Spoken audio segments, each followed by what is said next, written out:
നിർമ്മല സീതാരാമൻ ഏഴാമത്തെ ബഡ്ജറ്റ് അവതരിപ്പിച്ചിരിക്കുകയാണ്, ശരിയല്ലേ? അപ്പോൾ നമ്മൾ വിചാരിക്കുന്നത് എക്കണോമിക്സിന് മാത്രമാണ് ഈ പറയുന്ന ബഡ്ജറ്റിൽ എന്തെങ്കിലും കാര്യമുള്ളൂ. പക്ഷെ അങ്ങനെയല്ല, നമ്മളെല്ലാവരും അറിഞ്ഞിരിക്കേണ്ട ഒരു കാര്യമാണ് ഈ ഒരു ബഡ്ജറ്റ് എന്ന് പറയുന്നത്.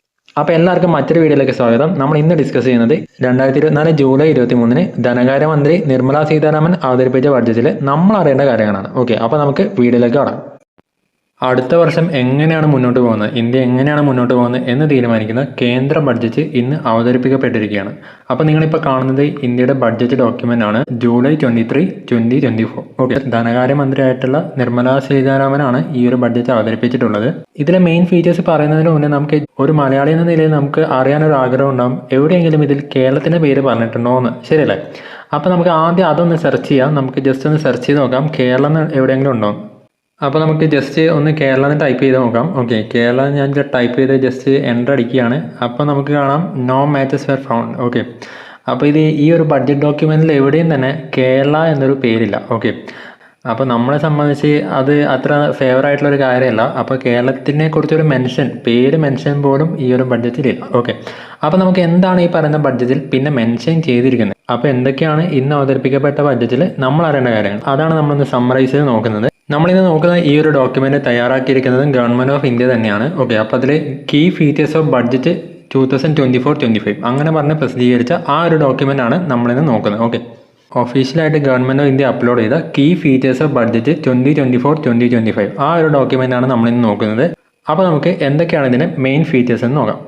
തൊട്ട് താഴായിട്ട് നമുക്ക് ഇന്നത്തെ ഒരു ഡേറ്റ് കാണാം, ministry of finance budget division. Budget തയ്യാറാക്കുന്ന ആരാണെന്ന് ചോദിച്ചാൽ മിനിസ്ട്രി ഓഫ് ഫൈനാൻസ് ആണ്. ഓക്കെ, ബഡ്ജറ്റ് ഡിവിഷനാണ് ഈ ഒരു ബഡ്ജറ്റ് ഡോക്യുമെന്റ് തയ്യാറാക്കിയിരിക്കുന്നത്. അപ്പോൾ ഇവിടെ സ്റ്റാർട്ടിങ്ങിൽ തന്നെ ഹെഡിങ് ആയിട്ട് കൊടുത്തിരിക്കുന്നത് road map for our pursuit of Viksit Bharat, നമ്മുടെ വികസിത ഭാരതത്തിനായുള്ള പ്രയാണം. അപ്പോൾ അതിനുള്ള റോഡ് മാപ്പ് ആയിട്ടാണ് ഈ ഒരു ബഡ്ജറ്റ് ഡോക്യുമെന്റ് കാണുന്നത്.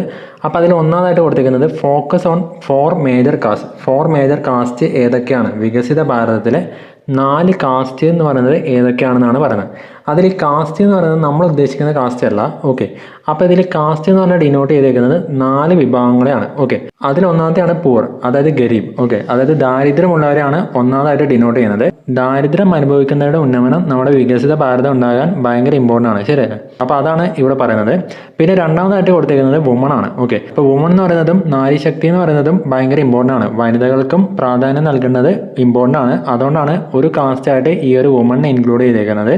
പിന്നുള്ളത് യൂത്ത് ആണ്. ഓക്കെ, യുവ, അതായത് നമ്മളെ യൂത്ത് എന്ന് പറയുന്നത് വികസിത ഭാരത സൃഷ്ടിയിൽ ഭയങ്കര ഇമ്പോർട്ടൻ്റ് ആണ്. അതുകൊണ്ടാണ് ഈ ഒരു യൂത്തിനെ ഒരു കാസ്റ്റായിട്ട് ഡിനോട്ട് ചെയ്തേക്കുന്നത്. ഓക്കെ, പിന്നുള്ളത് അന്നദാത അല്ലെങ്കിൽ ഫാർമർ, അതായത് കർഷകരാണ് നമുക്ക് എല്ലാവർക്കും ആവശ്യമായിട്ടുള്ള ഫുഡ് ഉണ്ടാക്കുന്നത്, ശരിയല്ലേ? ഇന്ത്യയിൽ 45% കൂടുതൽ ആൾക്കാരും ജോലി ചെയ്യുന്നതും ഈ ഒരു കാർഷിക മേഖലയിലാണ്. ഓക്കെ, അപ്പോൾ കൃഷിക്കാർ ഭയങ്കര ഇമ്പോർട്ടൻ്റ് ആണ്. അതുകൊണ്ടാണ് കർഷകരെ എന്ത് ചെയ്യുന്നത് ഒരു കാസ്റ്റായിട്ട് കൊടുത്തേക്കുന്നത്.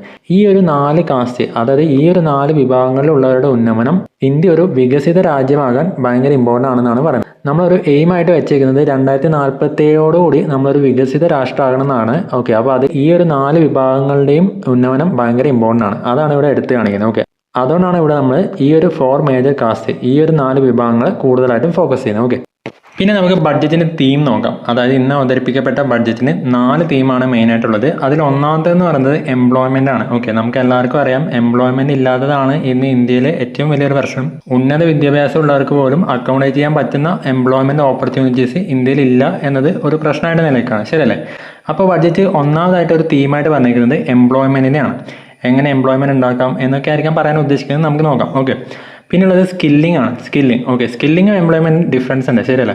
അപ്പോൾ നമ്മളിപ്പോൾ പഠിച്ചെന്ന് പറഞ്ഞുകൊണ്ട് നമുക്ക് കാര്യമില്ല, നമുക്ക് സ്കില്ലില്ലെങ്കിൽ കാര്യമില്ല. ഓക്കെ, അപ്പോൾ സ്കില്ല് ഡെവലപ്പ് ചെയ്യുക എന്നുള്ളത്, അതായത് സ്കില്ലിംഗ് ആണ് വേറൊരു തീമായിട്ട് പറയുന്നത്. ഓക്കെ, പിന്നുള്ളതാണ് MSME. അതായത് ഈ MSME എന്ന് വെച്ചാൽ മൈക്രോ സ്മോൾ മീഡിയം എൻ്റർപ്രൈസസ്, അതായത് ചെറിയ രീതിയിൽ ബിസിനസ് ഒക്കെ ചെയ്യുന്ന അങ്ങനത്തെ അവരുണ്ടാവില്ല, അവരാണ് ഈ MSME എന്ന് പറയുന്നത്. ഓക്കെ, വൻകിട കമ്പനികളല്ല, കുഞ്ഞു കമ്പനീസ് ഉണ്ടാവില്ലേ. അപ്പോൾ ഈ കുഞ്ഞു കമ്പനീസിനാണ് പലതായിട്ട് ഡിവൈഡ് ചെയ്തേക്കുന്നത്, മൈക്രോ സ്മോൾ മീഡിയം എന്നൊക്കെ പറഞ്ഞിട്ട്. നമുക്കത് ഡീറ്റെയിൽ ആയിട്ട് പിന്നീട് ഒരിക്കൽ നോക്കാം. ഓക്കെ, അപ്പോൾ ബേസിക്കലി ഉദ്ദേശിക്കുന്നത് ചെറുകിട രീതിയിലുള്ള സംരംഭങ്ങളെയാണ് ഈ പറഞ്ഞ MSME എന്ന് പറയുന്നത്. അപ്പോൾ നമുക്കിപ്പോൾ അങ്ങനെ മനസ്സിലാക്കാം. പിന്നെ ഉള്ളത് മിഡിൽ ക്ലാസ് ആണ്. ഓക്കെ, മിഡിൽ ക്ലാസ് നിങ്ങൾക്കറിയാം ഇന്ത്യയുടെ ഒരു നട്ടെല്ല് എന്ന് പറയുന്നത് തന്നെ മിഡിൽ ക്ലാസ് ആണ്. ഓക്കെ, അപ്പോൾ ഈ കേരളത്തിൻ്റെ കേസ് എടുത്താൽ നമുക്ക് ഇത്രയും മാനവ സൂചികളിലും കുറച്ച് ഇമ്പ്രൂവ്മെൻറ്റ് വരാൻ കാരണം എന്ന് പറയുന്നത് മിഡിൽ ക്ലാസ് ഇവിടെ ഭയങ്കര ശക്തമായിട്ടാണ്. ഓക്കെ, അപ്പോൾ അങ്ങനെ ശക്തമായൊരു മിഡിൽ ക്ലാസ് ഉണ്ടാക്കാനും കൂടി ബഡ്ജറ്റ് ഉദ്ദേശിക്കുന്നുണ്ടാവും. അതുകൊണ്ടായിരിക്കും ഒരു തീമായിട്ട് മിഡിൽ ക്ലാസ്, 4ാമത്തെ തീമായിട്ട് മിഡിൽ ക്ലാസ് എടുത്തേക്കുന്നത്. ഓക്കെ, അപ്പോൾ നമുക്ക് എല്ലാവർക്കും ഇൻട്രസ്റ്റ് ഉണ്ടാകും എങ്ങനെയാണ് ഈ പറയുന്ന ഗവൺമെൻറ്റിന് പൈസ കിട്ടുന്നത്. അത് ഭയങ്കര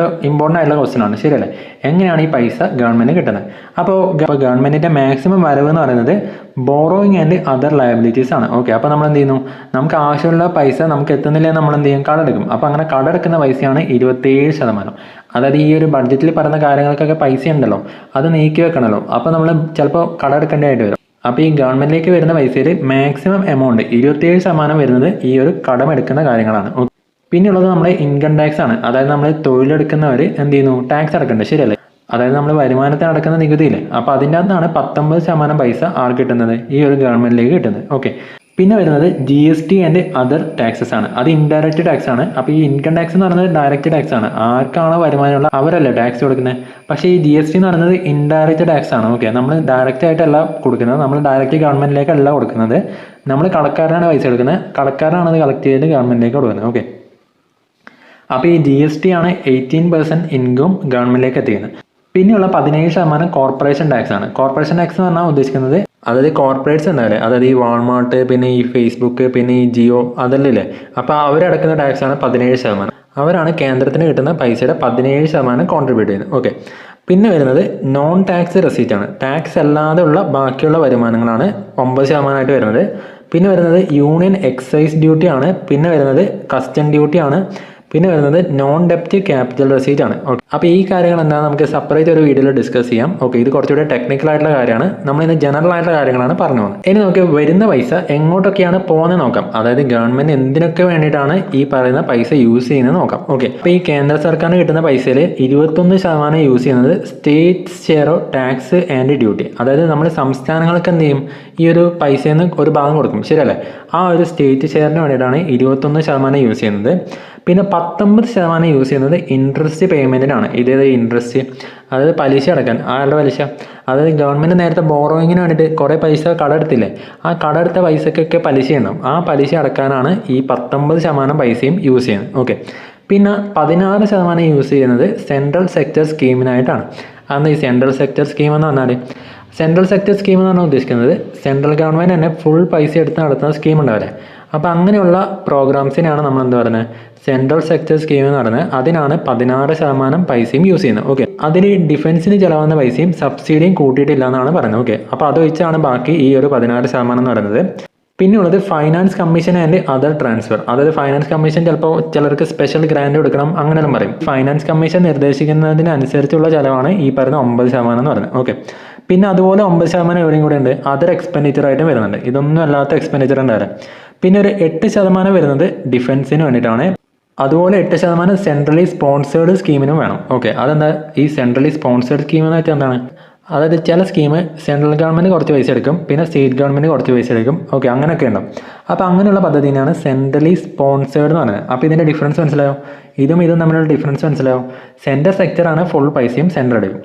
പിന്നെ ഈ സെൻട്രലി സ്പോൺസേർഡ് ആണ് കുറച്ച് പൈസ സ്റ്റേറ്റ് ആണ് എടുക്കുക. ഓക്കെ, കുറച്ച് പൈസ സെൻട്രൽ എടുക്കും, കുറച്ച് പൈസ ബാക്കിയുള്ളവർ എടുക്കും. ഓക്കെ, പിന്നെ 6% വരുന്നത് സബ്സിഡിക്ക് വേണ്ടിയിട്ടാണ്. സബ്സിഡി എന്ന് വെച്ചാൽ മനസ്സിലായില്ലേ? നമ്മളിപ്പം റേഷൻ കാർഡിൽ നിന്ന് സാധനം മേടിക്കുകയാണ്, ചെറിയ പൈസ ഒക്കെ ഇട്ടാൽ, അപ്പോൾ സബ്സിഡിക്കാണ് നമുക്ക് സാധനം കിട്ടുന്നത്. അപ്പോൾ ആ സബ്സിഡി ആരാ വഹിക്കുന്നത്? ഗവൺമെൻറ് ആണ് വഹിക്കുന്നത്. ഓക്കെ, നമ്മളിപ്പം ഗവൺമെൻറ് ഹോസ്പിറ്റലിൽ പോവാണ്, നമുക്ക് ചെറിയ പൈസക്കാണ് കാര്യങ്ങൾ നടക്കുന്നത്, ശരിയല്ലേ? അപ്പോൾ അതിൽ വരുന്ന ചിലവും ആരാണ് വഹിക്കുന്നത്? ഈ പറഞ്ഞ ഗവൺമെൻറ് ആണ്. ഓക്കെ, പിന്നെ നമ്മൾ കൃഷിക്കാർക്ക് വേണ്ടി MSP ഒക്കെ പ്രഖ്യാപിക്കും, താങ്ങുവിലൊക്കെ പ്രഖ്യാപിക്കും, ശരിയല്ലേ? അപ്പോൾ അങ്ങനെയുള്ള ചിലവൊക്കെ വഹിക്കുന്ന ആരാണ്? ഗവൺമെൻറ് ആണ്. അപ്പോൾ അതൊക്കെയാണ് ഈ സബ്സിഡിയിൽ വരാം. പിന്നെ 4% യൂസ് ചെയ്യുന്നത് പെൻഷന് വേണ്ടിയിട്ടാണ്. ഓക്കെ, കുറേ ആൾക്ക് പെൻഷൻ കൊടുക്കാനുണ്ടാവും, ശരിയല്ലേ? അപ്പോൾ നമ്മൾ വിചാരിക്കും പെൻഷൻ കൊടുക്കുന്നത് എന്തിനാണ്? പെൻഷൻ കൊടുക്കുന്നത് ഒരു എക്സ്ട്രാ ചിലവല്ലേ? ശരിക്കും പറഞ്ഞാൽ നിങ്ങൾ നേരത്തെ ശ്രദ്ധിച്ചാൽ അറിയാം, ഏറ്റവും കൂടുതൽ വരുമാനം വരുന്നത് എങ്ങനെയാണ്? ഇൻകം ടാക്സ് ആണ്, ശരിയല്ലേ? അപ്പോൾ ഈ ഗവൺമെൻറ്റിൻ്റെ ഒരു മെയിൻ ആയിട്ടുള്ള വരുമാനം എന്ന് പറയുന്നത് ഇൻകം ടാക്സ് ആണ്. അപ്പോൾ അതിന് പ്രപ്പോർഷനായിട്ട് എന്തും കൂടി വരും? ഈ പറഞ്ഞ പെൻഷൻ എക്സ്പെൻഡിച്ചറും കൂടി വരും. അതായത് പെൻഷൻ കൊടുക്കേണ്ട ഒരു ചിലവ് കൂടി വരും. ഓക്കെ, അപ്പോൾ ഇത്രയാണ് ഈ പറയുന്ന പൈസയുടെ വിനിയോഗം എന്ന് പറയുന്നത്. അപ്പോൾ എല്ലാവർക്കും ഒരു ഐഡിയ കിട്ടിയോ? ഇന്ത്യക്ക് കിട്ടുന്ന പൈസ എങ്ങോട്ടൊക്കെയാണ് പോകുന്നതെന്ന് ഒരു ഐഡിയ കിട്ടിയോ? അപ്പോൾ ഇനി ആ കാര്യത്തിലൊരു ഡൗട്ട് ഉണ്ടാകും. ഓക്കെ, പക്ഷേ എന്നാലും നമുക്കൊരു ഡൗട്ട് ഉണ്ടാകും, എത്ര പൈസയാണ് ഓരോ ഐറ്റംസിനും ചിലവാക്കുന്നത്, ശരിയല്ലേ? അപ്പോൾ അതാണ് ഇവിടെ കൊടുത്തേക്കുന്നത്. മേജർ ആയിട്ടുള്ളതാണ് കൊടുത്തേക്കുന്നത്. ഒന്ന് ഡിഫൻസ്. ഓക്കെ, അപ്പോൾ നമ്മൾ ഏറ്റവും കൂടുതൽ പൈസ ചിലവാക്കുന്ന ഒരു സെക്ടർ എന്ന് പറയുന്നത് ഡിഫൻസ് ആണ്. കാരണം എന്താ? നമുക്ക് നമ്മുടെ ഫ്രണ്ട്സ് ആയിട്ട് ചൈനയുണ്ട്, പാകിസ്ഥാനുണ്ട്, ശരിയല്ലേ? പിന്നെ ബംഗ്ലാദേശ് വലിയ കുഴപ്പമില്ല, പക്ഷേ ചൈനയും പാകിസ്ഥാനും ഉണ്ട്.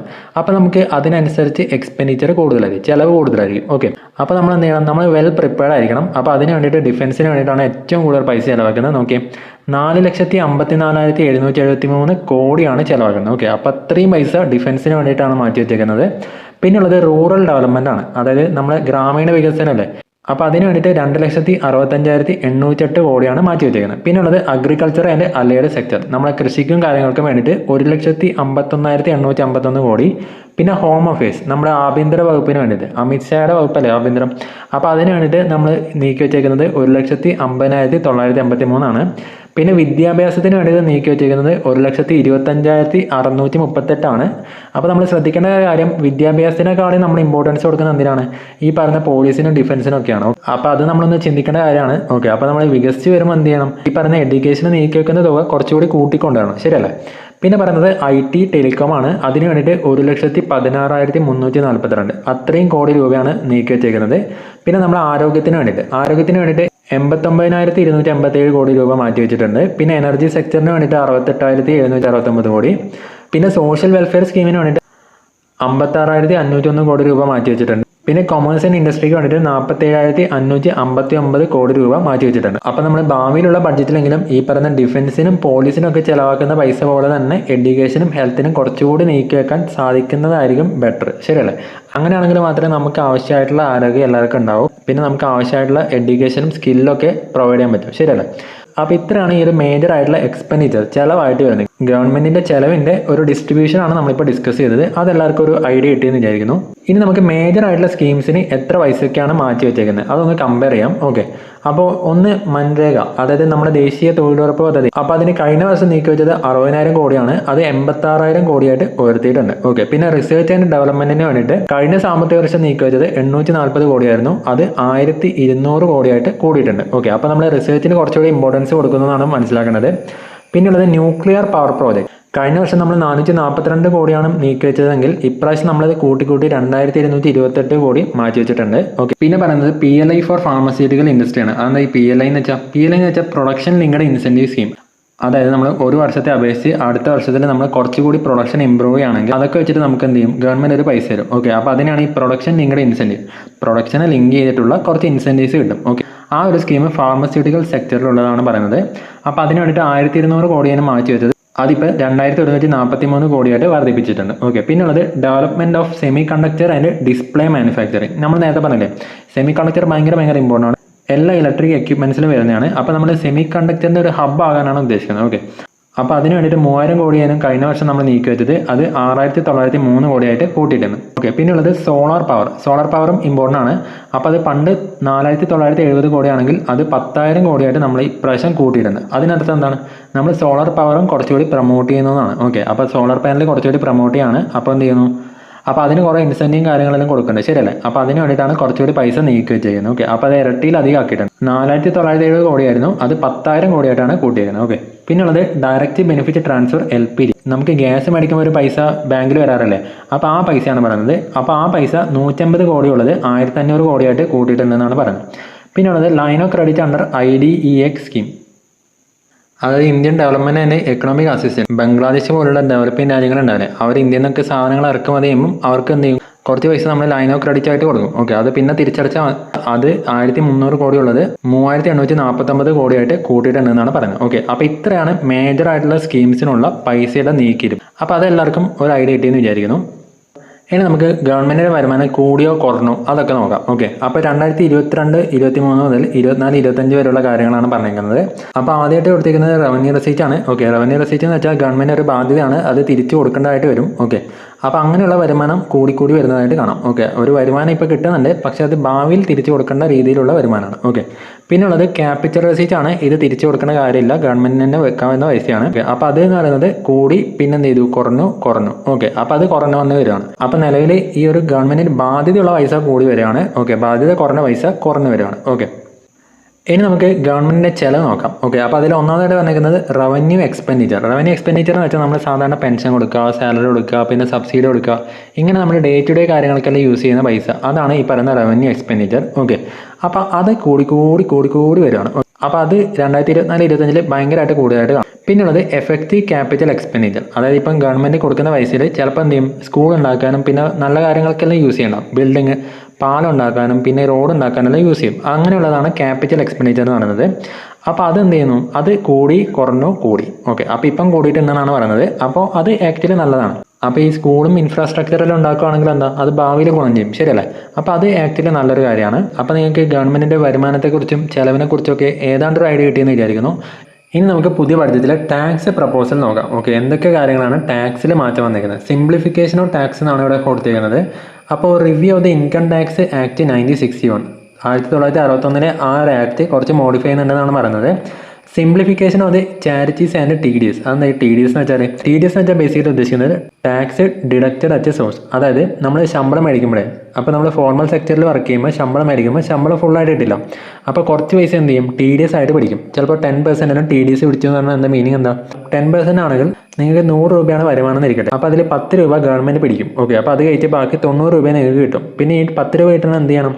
അപ്പോൾ നിങ്ങൾ ടാക്സ് ഫയൽ ചെയ്യണം. ടാക്സ് ഫയൽ ചെയ്യുന്ന സമയത്ത് എന്ത് ചെയ്യും? അപ്പോൾ നമുക്ക് ടാക്സ് ഒന്നും ഇല്ലെങ്കിൽ ആ ഒരു 10 രൂപ തിരിച്ചു കിട്ടും, അല്ലെങ്കിൽ നമുക്ക് ടാക്സിൽ ആ ഒരു 10 രൂപേനെ ഇൻക്ലൂഡ് ചെയ്യാം. അതാണ് ഈ പറയുന്ന TDS എന്ന് പറയുന്നത്. ഓക്കെ, അപ്പോൾ ആ കാര്യങ്ങളെല്ലാം സിംപ്ലിഫൈ എന്നാണ് പറയുന്നത്. പിന്നെ ലിറ്റിഗേഷൻ ആൻഡ് അപ്പീൽ, എന്തെങ്കിലും പ്രോബ്ലംസ് എല്ലാം ഉണ്ടെങ്കിൽ അതെല്ലാം സോൾവ് ചെയ്യാനുള്ള പരിപാടി നോക്കും. പിന്നെ deepening of the tax base ആയിട്ട് എന്താ ഉദ്ദേശിക്കുന്നത്? എത്ര ആൾക്കാരാണ് ഈ പറഞ്ഞ ടാക്സ് കൊടുക്കുന്നത്? അപ്പോൾ ഭയങ്കര തുച്ഛമായ ആൾക്കാർ മാത്രമേ ഇന്ത്യയിൽ ടാക്സ് കൊടുക്കുന്നുള്ളൂ. ഓക്കെ, അപ്പോൾ ആ ഒരു ടാക്സ് ബേസ് കുറച്ചുകൂടി ഡീപ്പൻ ചെയ്യുന്നതാണ് പറയുന്നത്. ഓക്കെ, അടുത്തയായിട്ട് കൊടുത്തിരിക്കുന്നത് sector specific custom duty proposals ആണ്. ഓക്കെ, അപ്പോൾ നമുക്ക് അറിയാത്തൊരു ടൈമുണ്ട്. എന്താണത്? ഈ ഒരു കസ്റ്റം ഡ്യൂട്ടി എന്ന് വെച്ചാൽ എന്താ? കസ്റ്റം ഡ്യൂട്ടി എന്ന് വെച്ചാൽ ബേസിക്കലി ഉദ്ദേശിക്കുന്നത് നമ്മളൊരു സാധനം പുറത്തേക്ക് കയറ്റുമതി ചെയ്തതെന്ന് വിചാരിക്കും, അല്ലെങ്കിൽ നമ്മൾ പുറത്തുനിന്ന് ഒരു സാധനം നമ്മൾ ഇങ്ങോട്ടേക്ക് ഇറക്കുമതി ചെയ്തതെന്ന് വിചാരിക്കും. അപ്പോൾ അങ്ങനെ ഉള്ള സമയത്ത് നമ്മൾ കൊടുക്കുന്ന ഒരു ടാക്സ് ഇല്ലേ, ആ ഒരു ടാക്സിനാണ് നമ്മൾ കസ്റ്റം ഡ്യൂട്ടി എന്ന് പറയുന്നത്. Okay, comprehensive review of the rate structure for ease of trade, removal of duty, inversion and reduction of dispute.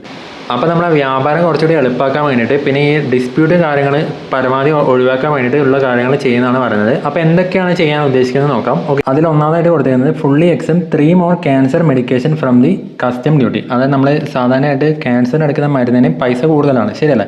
അപ്പോൾ നമ്മൾ കസ്റ്റം ഡ്യൂട്ടി കൊടുക്കുകയാണെങ്കിൽ, അതായത് നമ്മളത് ഇമ്പോർട്ട് ചെയ്യുമ്പോഴുള്ള പൈസ കൂടി ഇറക്കുമതി ചെയ്യുമ്പോഴുള്ള പൈസ കൂടി എടുക്കുകയാണെങ്കിൽ അപ്പോൾ പിന്നെ പൈസ കൂടും.